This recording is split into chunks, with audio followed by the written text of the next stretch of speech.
اعوذ باللہ من الشیطان الرجیم، بسم اللہ الرحمن الرحیم۔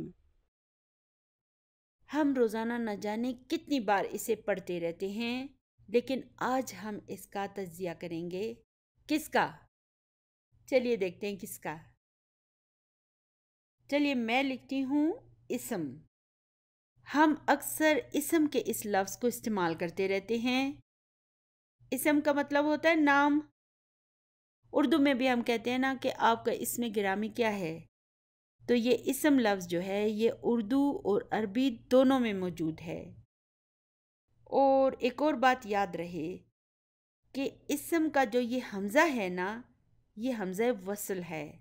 اور حمزہ وصل کی میں نے آپ کو کیا خصوصیت بتائی تھی کہ جب یہ شروع میں آئے گا تو اسے پڑھا جائے گا، اور اگر یہ درمیان میں آئے گا یعنی اس سے پہلے کوئی حرف آئے جس کے ساتھ اس اسم لفظ کو جوڑنا ہونا، تو پھر ہم اس حمزہ وصل کو نہیں پڑھیں گے۔ ٹھیک ہے نا؟ یعنی کہ حمزہ وصل جب شروع میں آتا ہے تو پڑھا جاتا ہے، اور جب درمیان میں آتا ہے تو پھر اسے نہیں پڑھا جاتا۔ مثال کے طور پر یہاں پر میں نے یہ اسم کا لکھ دیا، تو اب میں اس اسم کے حمزہ کو پڑھوں گی کیونکہ یہ شروع میں آیا ہے۔ چلیے ابھی ایسا کرتی ہوں، میں اس سے پہلے یہ ما لگا دیتی ہوں، تو اب میں اسے کیسے پڑھوں گی؟ مسمو کا۔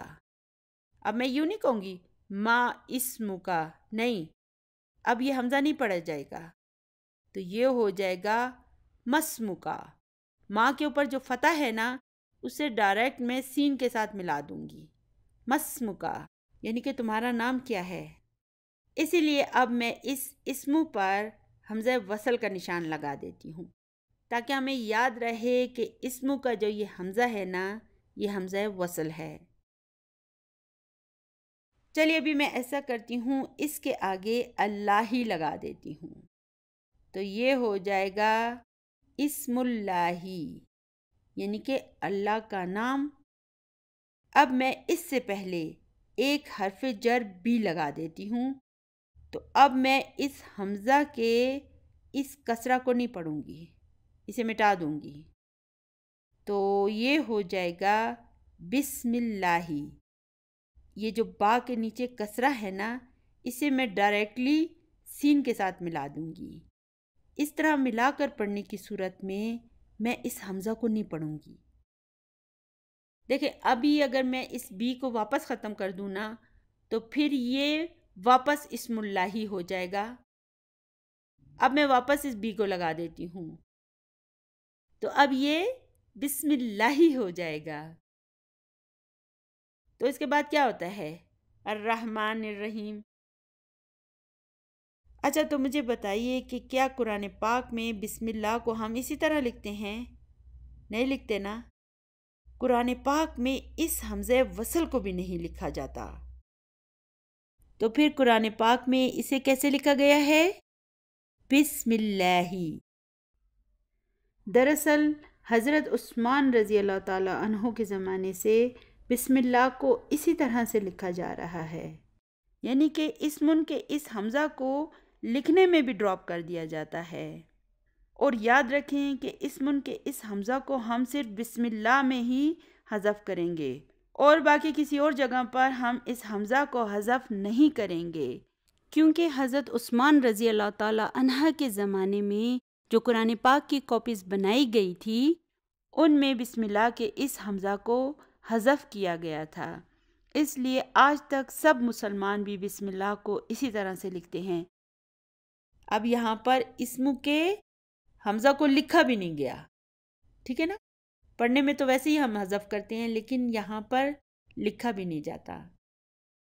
اور یہ بھی میں بتاؤں کہ بسم اللہ کے علاوہ باقی ہر مقام پر اس حمزہ وصل کو ہم ضرور لکھیں گے۔ ایسا نہیں ہے کہ ہم ہر جگہ پر اس حمزہ وصل کو نہ لکھیں، یہ صرف بسم اللہ کی خصوصیت ہے کہ اس میں اس حمزہ وصل کو بھی نہیں لکھا جاتا۔ تو اب ہم بھی اسے کیسے لکھیں گے؟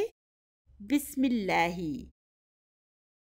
ہم دن میں نہ جانے کتنی بار بسم اللہ الرحمن الرحیم بولتے ہیں، لیکن آج ہم اسے مکمل طور پر انالائز کریں گے اور مکمل طور پر اس کے گرامر کو سمجھنے کی کوشش کریں گے۔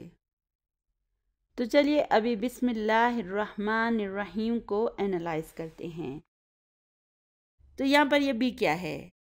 یہ حرف جر ہے اور اسمی اسم مجرور ہے وہو مضاف۔ اسمی جو ہے یہ مضاف بھی ہے۔ ہمیں کیسے پتہ چلا؟ اس میں نہ اللہ نہ تنوین ہے، لیکن دیکھیں اللہ ہی میں ال آ گیا ہے، یعنی کہ یہ صرف مضاف لہ ہے، مضاف نہیں ہے۔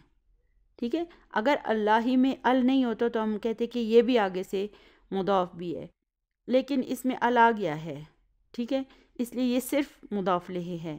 اچھا، پھر الرحمن اور الرحیم کیا ہے؟ اللہ کو دیکھیں، اس میں ال بھی آیا ہے اور یہ مجرور بھی ہے۔ اسی طرح الرحمن کو دیکھیں، اس میں بھی ال بھی آیا ہے اور یہ مجرور بھی ہے۔ اسی طرح الرحیم کو دیکھیں، اس میں بھی ال آیا ہے اور یہ مجرور بھی ہے۔ تو اس کا مطلب ہے کہ الرحمن اللہ ہی کی نعت ہے اور پھر الرحیم بھی اللہ ہی کی نعت ہے۔ تو دیکھیں، الرحمن اور الرحیم اللہ ہی کی نعت ہیں۔ تو دیکھیں آج الحمدللہ کتنی خوشی کا مقام ہے کہ آج ہم بسم اللہ کو سمجھ رہے ہیں، اس کے گرامر کو سمجھ رہے ہیں۔ تو اب الحمدللہ ہم اس کے ایک ایک لفظ کو، ایک ایک زیر زبر کو سمجھ کر پڑھا کریں گے کہ یہاں پر اس کا کیا مطلب ہے، اس کا کیا مطلب ہے، یہ مجرور کیوں ہے اور یا اس میں ال کیوں آیا ہے۔ ہمیں یہ سب باتیں انشاءاللہ تعالی ہمیشہ یاد رہیں گی۔